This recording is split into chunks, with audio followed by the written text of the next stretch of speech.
का काम होता है ट्रांसलेटरी मोशन को डिफाइन करना। किसको डिफाइन करना है? ट्रांसलेटरी मोशन को डिफाइन करते हैं। एक ऐसा वेक्टर जिसके पास इनिशियल और फाइनल पॉइंट होते हैं, वो क्या कहलाता है? हमारा पोलर वेक्टर। और इस पोलर वेक्टर की जो डायरेक्शन होती है वो कहां से कहां होती है? Tail point to end point. For example, जितने भी आपके ट्रांसलेटरी पैरामीटर जो होते हैं वो क्या होते हैं? फोर्स, वेलोसिटी, ये सब क्या होते हैं? पोलर वेक्टर होते हैं। तो ये आपका फोर्स वेक्टर इसके टेल पॉइंट पे होगा, ये हेड पॉइंट पे होगा। क्लियर है क्या? उसके बाद एक्सियल वेक्टर। एक्सियल वेक्टर एक ऐसा वेक्टर होता है जो किसको डिफाइन करता है? रोटेशनल मोशन को। तो इसकी डायरेक्शन किधर होती है? एक्सिस ऑफ रोटेशन पे। ठीक है, सपोज कीजिए फैन, फैन को ऑब्जर्व कीजिए। फैन जो है अपनी डंडी के रेस्पेक्ट में रोटेट करता है। एक सीधी रोड देखी होगी आपने, उस रोड के रेस्पेक्ट में वो क्या करता है? रोटेट करता है। तो उस फैन की जो वेलोसिटी जो होती है, उस वेलोसिटी को अपन एंगुलर वेलोसिटी बोलते हैं। वो एंगुलर वेलोसिटी की डायरेक्शन होती है वो किधर होती है? Along the axis of rotation. तो ये फैन है, ये आपको सपोज करना पड़ेगा। यहाँ पर सपोज करने पर आप देखोगे कि ये फैन कौन से डायरेक्शन में रोटेट कर रहा है? एंटी क्लॉकवाइज में। तो एंटी क्लॉकवाइज में रोटेट करने पे इसकी जो डायरेक्शन है वो किधर एक्सिस ऑफ रोटेशन के अलोंग है। क्लियर है? तो इसका बेस्ट एग्जांपल एक्सियल वेक्टर का जो होगा एंगुलर वेलोसिटी।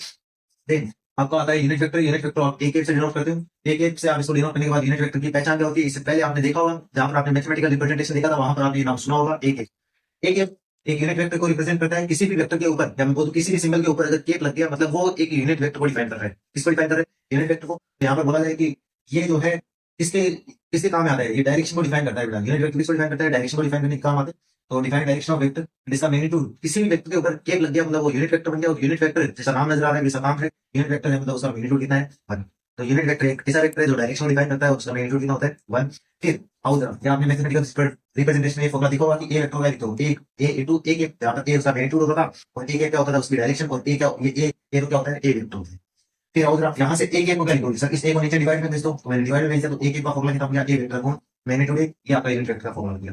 तो किसी भी वेक्टर का अगर यूनिट वेक्टर डिफाइन करना है तो कैसे डिफाइन किया जाता है? खुद वेक्टर अपॉन उसका मैग्नीट्यूड। खुद वेक्टर अपॉन उसका मैग्नीट्यूड इसको डिफाइन कर देगा, उस वेक्टर के यूनिट वेक्टर को डिफाइन कर देगा। फिर नोट पॉइंट समझिए, आई कैप, जे कैप एंड के कैप। इसको क्या रेट करेंगे? आई कैप, जे कैप और k cap are unit vector along x axis, y axis and z axis. तो अगर कोई वेक्टर एक्स एक्सिस के अलोंग है तो उसकी डायरेक्शन क्या होगी? आई कैप होगी।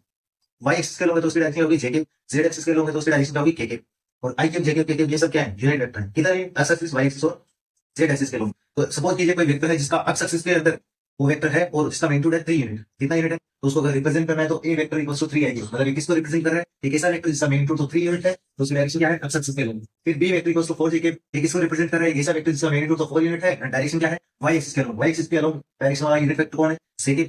फिर सी इक्वल्स टू -3 जे कैप, एक ऐसा वेक्टर जिसका मैग्नीट्यूड तो कितना है? 3 एंड उसकी डायरेक्शन किधर है? माइनस जेड एक्सिस के लोग। अगर प्लस जेड एक्सिस के लोग के कैप यूनिट वेक्टर है तो माइनस जेड एक्सिस के लोग यूनिट वेक्टर क्या होगा? माइनस के कैप। सी इक्वल्स टू -3 के कैप लिखा हुआ है, मतलब एक ऐसा वेक्टर जिसका मैग्नीट्यूड 3 यूनिट है एंड डायरेक्शन क्या है? Minus Z axis. फिर सपोज कीजिए कि कोई वेक्टर है उसको आपने रिप्रेजेंट किया जिसका मैग्नीट्यूड एक्स में ax है, y एक्सिस में ay है, z एक्सिस में az है। तो ये आपने ए वेक्टर क्या लिख दिया? ax के प्लस ay के प्लस az के। Then magnitude of a vector is, magnitude of a vector को आप मैग्नीट्यूड को इस प्रकार रिप्रेजेंट करते हैं, उसका फॉर्मूला होता है under root ax square plus ay square plus az square. फिर आपको एग्जांपल दिया हमने a वेक्टर को 3i plus 4j minus y करके, तो इसका मैग्नीट्यूड कितना होगा? Under root of ax square plus ay square plus az square. ax कितना? 3 का स्क्वायर प्लस 4 का स्क्वायर एंड az कितना है? -12 का स्क्वायर। ये वैल्यू आप जब देखोगे तो ये सोल्व होकर कितनी कैलकुलेट होती है आपकी? 13। उसके बाद find out unit vector of a vector 3i के प्लस 4j के माइनस y के। तो इसका आपको यूनिट वेक्टर बताना है। ये ए वेक्टर अपॉन मैग्नीट्यूड इसका फॉर्मूला होता है। तो एक वेक्टर तो कितना है? 3i के प्लस 4j के माइनस y के अपॉन इसका मैग्नीट्यूड कितना है? 13। तो ये आपका यूनिट वेक्टर डिफाइन हो गया इस वेक्टर के रूप में।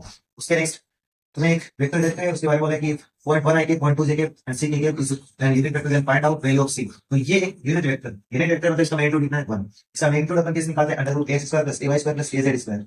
इसका वैल्यू कितना होना चाहिए? ये 1 के इक्वल होना चाहिए। ये 1 के इक्वल होता है तो मैं दोनों साइड के दोनों बेटा स्क्वायर करूंगा। स्क्वायर करने के बाद मेरे को एक एडिशन सिंबल नजर आएगी। ये कितना होगा? 0.01 plus 0.04 plus c square equal to कितना हो गया? 1। यहाँ से c स्क्वायर का वैल्यू 1 माइनस 0.05, c का वैल्यू आ गया अंडर रूट 0.05। इस प्रकार का यूनिट वेक्टर से रिलेटेड कुछ क्वेश्चंस देख सकते हैं।